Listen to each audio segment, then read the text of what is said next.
I've been having a while for a little bit. I've had a fair bit going on in my life, a lot of work stuff going on, a lot of outside projects, so I had to take a break from social media when I was just getting started. But I'm back now, and hopefully I can start doing stuff a little bit more consistently this year and trying to get some more education out there. So I'm going to start off today with talking about flexibility and mobility. So having a chat with some of my mates today. Some are coaches, some are really, really knowledgeable when it comes to the fitness industry and how it works. And they couldn't come up with a fairly universal or a common consensus for what flexibility and mobility is and what the difference is. So I'm going to try and clear that up right now. Flexibility is the amount of range of motion we have at a joint or around a joint. Mobility is the ease in which we can move through a full range of motion. Examples there being I have X amount of elbow flexion and X amount of elbow extension. Now that's normally measured with a goniometer. Now mobility would be how easily can I move through into the bottom of a squat and how easy can I come back up. All right. So now we'll define them. Now the next question normally goes to how do we change, how do we adapt, and how do we increase flexibility or mobility? Now my first question to that is generally, well, why do you want to increase flexibility or mobility? What is the end state? What are you doing it for? Are you stretching for the sake of stretching? If so, go and stretch, go and jump on stuff like Romwood, where you're sitting to stretch for 45 minutes and you're getting better at doing that stretch. The research is pretty conclusive in that just because you get better at doing, say, a pigeon stretch or like a couch stretch, it doesn't mean you're going to be better at moving properly. Case in point, I know people who are much more flexible than I am in terms of their ability to sit into and have greater range of motion through certain joints and can stretch for a lot longer than I can. Yet I can still get into a better position when it comes to overhead squatting, split jerking, squatting in general, front squatting, front rack, all that sort of stuff. And the reason behind that is because tissue adapts to load. If you don't load the tissue in the right way, in the right pattern, we won't adapt to it. So then how do we increase flexibility? Well, if you want to increase flexibility, you can go and stretch for a little bit and that will generally help it up, but flexibility isn't going to help you too much because generally the amount of range of motion we have around a joint is generally or predominantly restricted by hard tissue, that being our bones, our structures, so where the ends of our bones hit and how they're made up. Whereas mobility is more or less influenced by our muscles and our motor control, how well we can move in and out of those movements. So I'll go into how I do it as an example. So I'll go to weightlifting because it's a fairly easy example for most people to understand because they understand that it is quite a challenging sport and there are challenging movements in regards to, i.e. being able to do an overhead squat, getting to the bottom of a snatch, that sort of stuff. So if someone's really struggling with their overhead squat, the first thing I look at is, do they have the ability to take their arms overhead without dumping through their lower back? And that being, if I stand up, I'm here, take my arms overhead, I can get my arms overhead pretty easily without dumping through my lower back. So that's set there, my arms can come overhead. If I do what the common fault is, take my arms overhead, I'll get to here, and then to find overhead, I'll arch my lower back and drop in like so.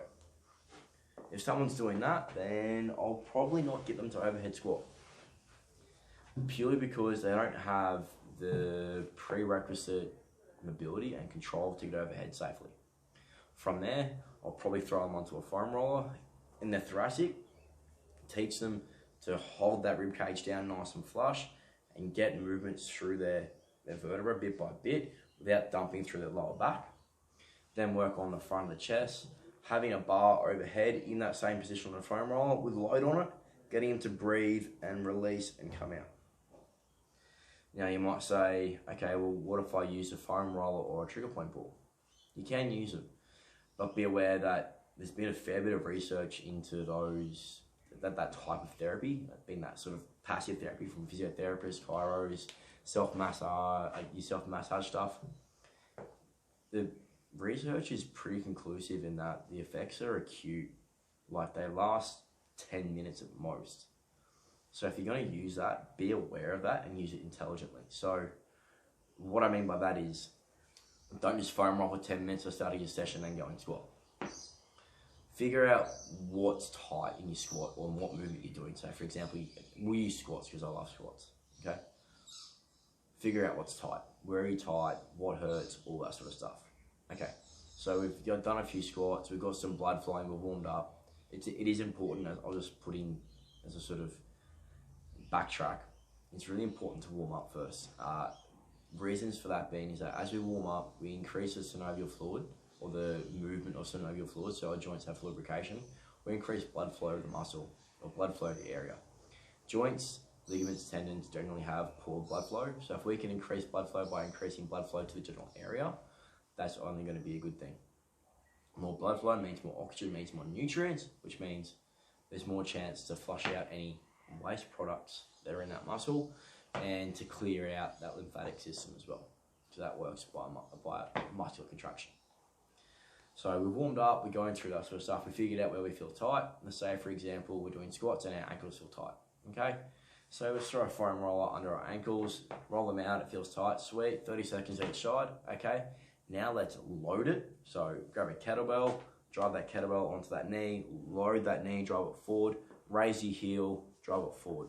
Now, if you've seen those band mobilizations where people are doing it around the front of the knee, front of the ankle, band pulling backwards, do that if you've got an impingement through the front of your ankle. So we've got our ankle, so this is our foot here, and that's our ankle there. If you feel tension in the, oh, you can't even see it in the video, but if I do this and draw a big squeeze, you sort of see that little angle there. So this is our foot, and that's our shin, okay? If you feel an impingement just here, in the front of that, then what you want to do is get a band and throw a band just here and pull backwards. Now, there are these two things on the side of your ankles, and they're your the condyles of your tibia. So tibia comes down. This is going to be really rough drawing, by the way. I'm not a good artist. My dad was a very good artist. I didn't keep those genes, unfortunately. So you'll see like these two little bulges on the side of your tibia down there, right? We want to throw the band around the bottom of them, okay? What that does is it helps to pull on some of the bones in the front of you, in between your foot and your shin, and they can get really restricted and they can stop that mobility. So put them on there, pull back and forth, drive that knee forward. But the important thing here is that band is acting to assist in appropriate range of motion, getting the joints moving, getting the bones moving properly, and then we can add load to a greater range of motion so tissues can adapt to that load. From there, done that for a few, maybe gone through 23 reps, pushing that knee back and forth with the kettlebell, loading it up. All right, let's go back to a squat, see how we feel. Always come back to the movement that you're trying to get better at, okay? No change, all right, well, let's look at why. Is it a hard tissue? Is this bone in here really, really tight and really, really stiff? Or is something else going on? If something else is going on, it's probably a good idea to go and see someone who can look a little bit deeper into it rather than try and diagnose it yourself, okay? So to sort of bring this all back to the original, what is flexibility, what is mobility? I'll just rehash that. Flexibility is the amount of range of motion we have around a joint. Mobility is the ease at which we can move through a joint. So you see some people with mobility in particular, there is a portion of motor control. So for example, if I got you to lay on your back, I could push your knees up to your chest. You have the mobility to get through that range of motion. The ability is there.